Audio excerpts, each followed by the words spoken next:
A woman who walks alone is often misunderstood. She is seen as distant, strong, perhaps even cold. People assume independence was her choice, that solitude is her preference, that she needs no one. But this is rarely the full truth. More often, her aloneness was learned long before it was chosen.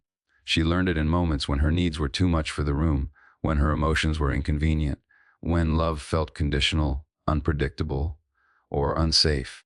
Walking alone is often learned long before it is ever named. It begins quietly in moments when a woman senses that her needs create discomfort in others, when her feelings are met with impatience, dismissal, or silence. Over time, she notices that asking for help does not always lead to care, and that depending on others can feel uncertain or unsafe. Without anyone explaining it to her, she adapts. She learns to rely on herself not as a statement of strength, but as a way to avoid disappointment. This learning is not intellectual, it is emotional and physical. The body absorbs the lesson before the mind can question it. Her nervous system becomes alert, prepared, self-contained. She discovers that being capable, composed, and independent reduces the risk of being hurt. Gradually, aloneness becomes familiar. It feels predictable, it feels manageable, and familiarity, even when painful, often feels safer than hope. As she grows, this pattern is often praised. She is called mature, strong, resilient. Few ask what circumstances required such early self-sufficiency. Few wonder what tenderness was missing when independence became necessary. What looks like choice in adulthood is frequently the continuation of a strategy that once protected her when support was unreliable. Walking alone, then, is not evidence of emotional distance or unwillingness to connect. It reflects an internal wisdom that learned to minimize risk by limiting dependence. Trust, once shaken, does not easily rebuild itself. Each step taken alone reinforces the belief that this is simply who she is, rather than something she learned to become. Yet beneath the practiced independence, there is often a quiet awareness that this path was shaped by necessity. The capacity for closeness remains, held carefully, waiting for conditions that feel safe enough to allow another way of being. Self-sufficiency often emerges not from confidence, but from necessity. It takes shape in environments where support is inconsistent, where asking for help leads to disappointment, or where emotional needs are met with withdrawal rather than care. In such conditions, relying on oneself becomes the most reliable option. Independence is not chosen because it is empowering, but because it is safer than reaching out and being unmet. This strategy forms gradually. A woman learns to anticipate rather than request, to solve rather than share, to manage rather than lean. Over time, she internalizes the belief that needing others is a liability. Her strength becomes efficient, quiet, and controlled. She learns to regulate herself because no one else reliably does. What develops is not a lack of desire for connection, but a finely tuned awareness of risk. The nervous system plays a central role in this adaptation. When vulnerability is followed by emotional pain, the body remembers. Muscles tighten, emotions are contained, and self-reliance becomes automatic. This is not a conscious decision, but a biological response shaped by experience. The body learns that dependence can lead to hurt, and so it chooses autonomy as protection. In adulthood, this survival strategy is often misinterpreted as emotional distance or rigidity. Others may see her as closed off or excessively independent, without recognizing the intelligence behind these behaviors. Self-sufficiency once ensured safety, stability, and a sense of control when external support was unavailable. It allowed her to function, to succeed, to endure. However, what protected her can later limit her. The same walls that kept pain out may also keep closeness at a distance. Letting go of self-sufficiency can feel like stepping into danger, not because connection is unwanted, but because it challenges a system that has worked for a long time. Beneath the competence lies a deep vigilance, always monitoring whether it is truly safe to soften, to ask, to trust. The body carries experiences that were never given language. Long before a woman can name what hurt her, her body has already recorded it. Moments of fear, abandonment, or emotional overwhelm are stored not as stories, but as sensations. Tightness in the chest, shallow breath, a clenched jaw, or a constant readiness to move are all forms of memory. When words were unavailable, unsafe, or unwelcome, the body became the archive. Children often sense more than they can express. When emotions are ignored or minimized, they do not disappear, they find another place to live. The nervous system learns what to expect from the world through repeated interactions. If closeness is followed by pain, the body learns to brace. If expression leads to rejection, the body learns to contain. These lessons are not conscious decisions, but automatic responses shaped by experience.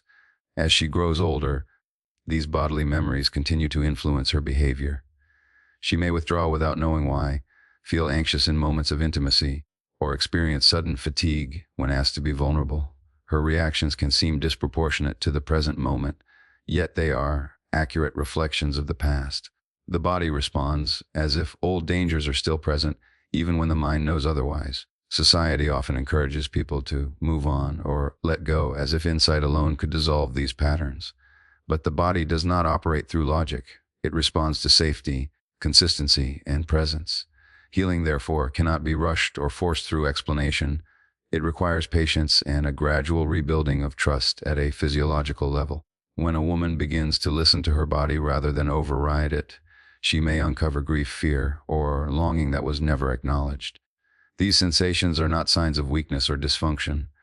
They are messages from a system that adapted to survive in the absence of understanding. The body is not holding her back. It is revealing the truth of what was once too difficult to say. Aloneness is often mistaken for emotional detachment, yet it frequently coexists with a deep and quiet longing for connection. A woman who walks alone may appear self-contained, comfortable in her solitude, and uninterested in closeness. But beneath that exterior is often a careful guarding of desire rather than its absence. Longing does not disappear simply because it has been hidden. It waits, patient and restrained, shaped by past experiences. When connection has been unpredictable or painful, longing learns to protect itself. It becomes selective, cautious, and quiet. Rather than reaching outward, it turns inward, observing and waiting for signs of safety. This restraint is not indifference, it is discernment developed through experience. Wanting connection is natural, but wanting it without losing oneself becomes essential. Aloneness can offer a sense of control that relationships once threatened. In solitude, there is no need to negotiate boundaries, no fear of being misunderstood, no risk of emotional abandonment. Yet this safety often comes with a subtle ache. The desire to be seen, understood, and met does not vanish, it simply becomes less visible. Longing learns to exist without demanding fulfillment. Many women learn to downplay this yearning, even to themselves. Acknowledging it can feel dangerous, as if wanting too much might lead to disappointment or shame. So longing is compartmentalized, expressed indirectly through creativity, care for others, or quiet moments of reflection. It remains alive but carefully contained.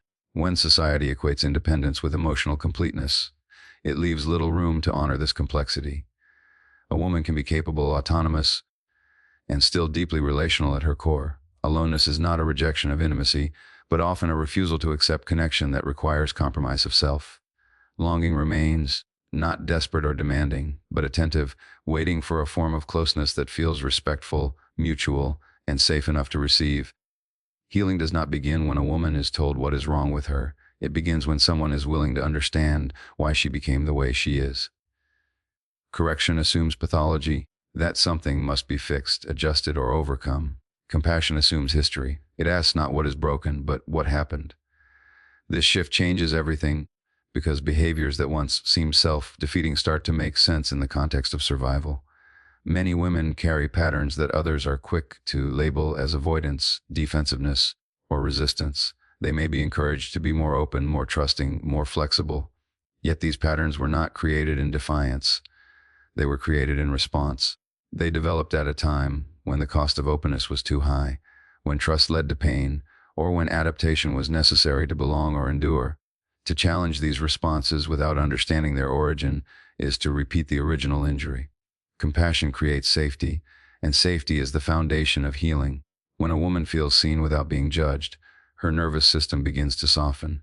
She no longer has to defend her strategies or justify her boundaries. Instead of bracing against criticism, she can start to listen inwardly.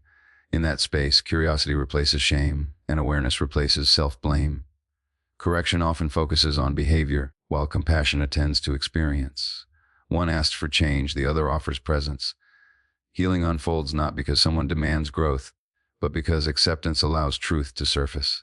When pain is met with patience rather than pressure, it no longer needs to hide behind coping mechanisms. Compassion does not mean indulgence or avoidance of responsibility. It means recognizing that lasting change arises from understanding, not force. When a woman learns to meet herself with the same kindness she once needed from others, the parts of her that were frozen in protection can begin to thaw, not because they were pushed to transform, but because they were finally allowed to exist without judgment. Choosing connection, when one has learned to survive without it, is not an act of weakness, but an expression of freedom. For a woman who has spent much of her life relying on herself, connection is not automatic or casual. It requires a conscious decision to step beyond patterns that once ensured safety. Freedom in this sense is not the absence of fear, but the ability to act with awareness rather than compulsion. When self-reliance has been necessary, distance can feel natural and closeness can feel threatening. The body may associate intimacy with loss of control, disappointment, or emotional exposure. Choosing connection means recognizing these internal signals without being ruled by them. It is the choice to respond to the present rather than react to the past. This kind of choice becomes possible only when a woman trusts her capacity to remain herself within relationship. Connection chosen freely is different from connection sought out of need or fear. It does not arise from loneliness that demands relief, nor from attachment that seeks validation. Instead, it emerges from self-respect and discernment. A woman who chooses connection does so because it aligns with her values, not because she doubts her ability to stand alone. She knows she can leave if she must, and that knowledge makes staying meaningful. This freedom is grounded in boundaries rather than their absence. True connection does not require self-erasure or compliance. It allows difference, autonomy, and emotional truth to coexist. When a woman no longer equates closeness with sacrifice of self, connection becomes a place of expression rather than survival. In this way, choosing connection becomes an affirmation of inner safety. It signals that the world is no longer experienced solely through the lens of past wounds. The capacity to open, to engage, and to share space with another reflects a nervous system that has learned there are options beyond withdrawal or endurance. Connection then becomes not a necessity for wholeness, but a freely chosen extension of it. The woman who walks alone is not broken. She is responding exactly as a human being does when love is uncertain. And if one day she chooses to walk beside someone, it will not be because she needs rescuing. It will be because she has learned that connection no longer requires self-abandonment. Until then, honor her path, because sometimes walking alone is not a failure of love, it is the first step toward reclaiming it.